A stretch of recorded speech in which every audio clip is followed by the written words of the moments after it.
सिंध के हलाइण लाइ 58 माण्हू था खपनि, आबादी 4.5 करोड़ आहे, पर माण्हू 58 था खपनि। 29 ज़िला आहिनि, हिकिड़ो DC, हिकिड़ो SP ईमानदार जेकॾहिं सिंध में हुजे त सिंध जो कोई स्कूल बंदि थींदो? मूंखे ॿुधायो।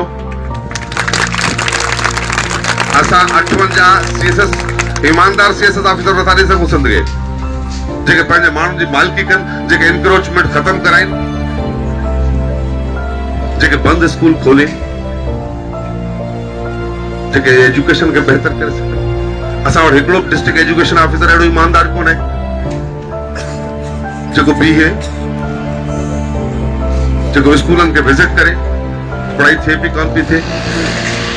छा तव्हां हल्फिया चवंदव त तव्हांजा उस्ताद वीज़ा ते कोन्हनि? छा इहा हल्फिया न चवंदव त हितां जे ब्यूरोक्रेट जो ऑफिसर पंहिंजे ब्यूरोक्रेट ऑफिसर जेको आहे उहो पंहिंजो ॿार सिंध में पढ़ाइण में पसंदि करे या लाहौर में CSS जे लाइ? मगर जेके करता धरता आहिनि उहे पंहिंजे बचनि खे